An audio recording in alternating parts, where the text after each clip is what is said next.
आपने शायद बढ़िया तरीके से वो बोल्ड कॉल के बाद से मूव एंजॉय करें और अभी भी लग रहा है अब सारे इंग्रेडिएंट्स और इन प्लेस, शायद और अपटिक्स ये भारतीय बाजार दिखाता हुआ नजर आए।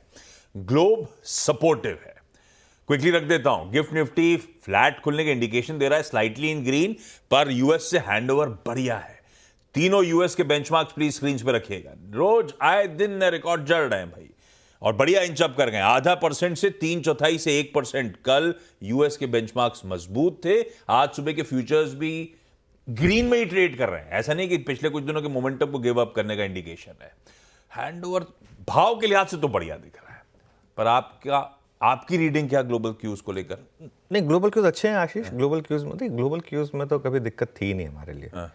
हमारा तो एक ऐसे स्टेज पे आ गए थे जिसमें कई बार हम चाहते थे कि ग्लोबल स्क्रीन खराब दिखे, क्योंकि वो चाइना और हैंगसेंग दो मार्केट जो ज़्यादा चल रही थी, वो उन दोनों ने गिरना शुरू कर दी। देखिए आज भी दोनों मार्केट फ्लैट हैं। खैर पहले मैं आता हूँ यूएस मार्केट के फैक्टर पर। देखिए यूएस मार्केट बहुत स्ट्रांग है, और यूएस मार्केट अगर स्ट्रांग होती है तो क्योंकि वो मदर मार्केट है, बाकी मार्केट्स को एक अपने आप एक पॉजिटिव फिलिप मिलता है। डाउ 43,000 के पार बंद हुआ है पहली बार, निकला नहीं है, इसको ठीक करिए। पहली बार ये 43,000 के ऊपर बंद हुआ है, और S&P का 46 रिकॉर्ड हाई, 46 बार। ये 3 दिन पहले 44 था, अब 46 टाइम, और नैस्डैक अब ऑल टाइम हाई के काफ़ी करीब है। दूसरा चाइना का फैक्टर, चाइना में अभी भी वो स्टिमुलस चल रहा है, और वो बार बार स्टेटमेंट्स आ रही हैं। अब $846 बिलियन रेज करने की तैयारी हो रही है वहाँ पर 3 साल में, जो लोकल गवर्नमेंट्स यूज़ करेंगी अपनी डेट कम करने के लिए। गोल्डमैन ने चाइना की जो इकोनॉमी है उसके टारगेट बढ़ाए हैं। 2024 में जीडीपी ग्रोथ 4.7% से 4.9% करी है, और 2025 में 4.3% से 4.7% करी है। तो चाइना ग्रो करेगा, ऐसा नहीं है कि चाइना ग्रो नहीं करेगा, और पैसा चाइना में जाएगा। इनफैक्ट वो जो बिग ETFs हैं, ये हॉर्मस ने डेटा भेजा है मुझे, वो ETF का डेटा देखिए आप, अभी भी ETF में पैसा काफ़ी शानदार तरीके से आ रहा है। 2.5 बिलियन, 1.5 बिलियन, कुल मिलाकर करीब करीब $5 बिलियन के करीब चाइना में पैसा आ रहा है। ये बड़ा पैसा है चाइना में, $5 बिलियन मतलब करीब करीब 40,000 करोड़ हो गए। ठीक है, तो पैसा इंटैक्ट है चाइना में, लेकिन अब सिर्फ पैसे से चलना बंद कर दिया चाइना ने। अब जब तक ऑन ग्राउंड सिचुएशन इंप्रूव नहीं होगी, शायद अगली बड़ी रैली तभी होगी, या फिर एक और स्टिमुलस अगर चाइना अनाउंस कर दे तब होगी। ऑयल हमारे लिए जो सबसे बड़ा फैक्टर है, जो नेतन्याहू की स्टेटमेंट थी ना, उन्होंने कहा है कि वो न्यूक्लियर फैसिलिटी पर नहीं बल्कि मिलिट्री फैसिलिटी पर अटैक करेंगे। तो इससे मार्केट ने थोड़ा सॉलेस लिया इस वजह से। और देखिए डिमांड तो खराब ही है, ओपेक प्लस बार बार अपनी डिमांड आउटलुक जो है वो कम कर रहा है। थर्ड स्ट्रेट मंथ है जिसमें ओपेक ने डिमांड का आउटलुक कम करा है। तो डिमांड तो कोई बहुत ज़्यादा है नहीं, सप्लाई कंसर्न्स की वजह से सिर्फ क्रूड के दाम जो है वो एक मेंटेन कर रहे थे। 1.9 मिलियन पे ले आए हैं वो, और 2024 में और 2025 में तो 1.6 मिलियन बैरल्स पर डे की डिमांड एक्सपेक्टेशन। चाहे भले ही क्लीन एनर्जी पर फोकस हो, बाकी जगहों पर शायद ऑयल मिलने की जो भी रीजंस रहे हो, लेकिन ऑयल की डिमांड क्लियरली कम हो रही है। और दिसंबर 1 को ओपेक प्लस मीट करेगा, क्योंकि 65-70 के नीचे ना ओपेक कंट्रीज़ के लिए बहुत टफ हो जाता है। उनकी इकोनॉमी जो है, जो वहाँ पर एकदम ऑलमोस्ट टैक्स फ्री कंट्रीज़ होती हैं ये सारी की सारी, वो इनके लिए बहुत, क्योंकि तेल का ही पैसा इतना होता है इनके पास, इसके लिए तो वो एक हमारे लिए टू वॉच आउट होगा। लेकिन ग्लोबल क्यूज़ बहुत शानदार है हमारे लिए। लीजिए भाई साहब, ब्रॉडर कमेंट्री इनकरेजिंग थी, ग्लोबल क्यूज सपोर्टिव है।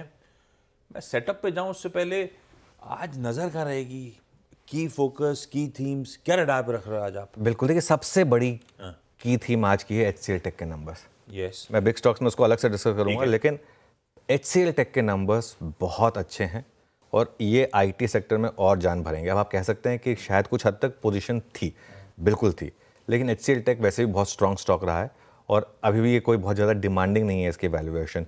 TCS के नंबर के बाद भी मैंने कहा था कि सिर्फ TCS को एक पैरामीटर मत मानिए, बाकी नंबर्स आने दीजिए। TCS क्लियरली एक एबरेशन था, और IT तैयार एक बड़ी रैली के लिए। इनफैक्ट IT ने TCS के नंबर के बाद भी रैली की, सिर्फ TCS गिरा था, उसके अलावा बाकी सारे IT स्टॉक्स रैली किए थे। और जो 2 स्टॉक्स मैंने खास तौर से मेंशन किए थे, एम्फेसिस और LTI माइंडट्री, जहाँ पर क्लियरली BFSI का बहुत ज़्यादा फोकस है, वो वहाँ पर बड़ी रैली हुई। नंबर्स देखिए HCL टेक के, 2.4% की डॉलर रेवेन्यू ग्रोथ है, एस्टिमेट था 1.3%। अब आप कहेंगे कि 2.4% कोई बहुत ज़्यादा तो नहीं है, जो एस्टिमेट था उससे ऑलमोस्ट डबल है, और क्या लेंगे आप? और यही स्टॉक आपको बताने की कोशिश कर रहा है। और जो कांस्टेंट करेंसी रेवेन्यू ग्रोथ है वो तो 1.6% है, जबकि एस्टिमेट था 0.6%। तो इस लेवल का HCL टेक ने एक तरीके से आउट परफॉर्म किया है। कल सारे के सारे एडीआर भी ऊपर थे, खैर यहाँ पे भी स्टॉक्स ऊपर थे, तो इसके लिए एडीआर को चलना ही था इसके लिए। और एक और चीज़, लोअर लेवल का गाइडेंस बढ़ाना बहुत बड़ा पॉजिटिव होता है। लोअर लेवल का जो गाइडेंस है वो बढ़ाया HCL टेक ने, तो वो एक मार्केट के लिए बड़ा पॉजिटिव है। तो इसके लिए सबसे बड़ा फैक्टर तो आज IT रहेगा ही रहेगा। दूसरा बड़ा फैक्टर हमारे लिए रिलायंस है। 2 कारणों से मैं बहुत ज़्यादा कमेंट नहीं करूँगा इसके ऊपर। पहली बात तो रिलायंस नंबर्स पर हार्डली रिएक्ट करता है। मैं 20 साल से ट्रैक कर रहा हूँ, रिलायंस AGM पे ज़्यादा रिएक्ट करता है, कुछ न्यूज़ आती है तो ज़्यादा नंबर से बहुत ज़्यादा रिएक्ट करता नहीं है। और दूसरा कारण, इस पर बहुत ज़्यादा एडिटोरियल हमें देना भी नहीं चाहिए, क्योंकि भाई ये डिस्क्लेमर है कि कंपनी वही कंपनी है जो हमारा चैनल भी ओन करती है, तो इसके लिए हमें अवॉइड करना चाहिए। इसके लिए मैं इसके ऊपर ज़्यादा और बात करूँगा नहीं। बाकी फैक्टर क्या रहेगा मार्केट के लिए? Oil marketing companies, paint stocks, खासतौर से जो स्ट्रॉन्ग स्टॉक्स हैं, Berger Paints, Asian Paints, even Grasim for that matter, InterGlobe Aviation जहाँ पर स्टॉक हायर लेवल से थोड़ा करेक्ट हो चुका है, पिडिलाइट, ये सारे के सारे स्टॉक्स जो एक मुझे लग रहा है कि एक फ्रेश रैली के लिए तैयार है, तो इनके लिए ठीक है। ये तो हो गए जो ऑब्वियस फैक्टर्स हैं। अब मैं हमेशा कुछ नॉन ऑब्वियस फैक्टर्स ऐड करता हूँ। उसमें सबसे इंपॉर्टेंट है मेरे लिए आज HDFC बैंक और बैंक निफ्टी का बिहेवियर, क्योंकि ये तो सारे स्क्रीन पर दिख रहे हैं आपको, ये सारे के सारे न्यूज़ हैं, तो इसके लिए रिएक्ट करेंगे। उसके अलावा क्या, HDFC बैंक और बैंक निफ्टी क्यों? क्योंकि दोनों हैं 20 डेमा पर। निफ्टी बैंक, HDFC बैंक ने तो कल इनफैक्ट उसको क्रॉस भी कर लिया, 2 रुपये से सही। और बैंक निफ्टी 150 पॉइंट दूर है अपने 20 डेमा से। वो 52,000 का जो लेवल है उसके भी काफ़ी करीब, 51,960 पर वो 20 डेमा प्लेस्ड है बैंक निफ्टी का, 51,816 पर हम बंद हुए हैं। अगर HDFC बैंक टॉप आउट नहीं हुआ तो ये बैंक निफ्टी को न्यू हाई पर भी ले जा सकता है, क्योंकि पैटर्न उस हिसाब से बना रहा है बैंक निफ्टी। पैटर्न देखिए बैंक निफ्टी का, हर बार बैंक निफ्टी में जो करेक्शन आई है वो 20 डेमा से, अगर उसने 100 डेमा से रिवर्सल लिया है और उसके बाद उसने नया हाई लगाया है, तो ये अगर पैटर्न इस बार भी प्ले आउट हुआ तो जो मेरा मानना रहा है कि नवंबर सीरीज में आप निफ्टी और बैंक निफ्टी दोनों पर शायद ऑल टाइम हाई लगाएंगे। निफ्टी बैंक 54,467 अब तक के रिकॉर्ड उच्चतम स्तर। HDFC बैंक को कीनली वॉच आउट करने की जरूरत हो सकता है।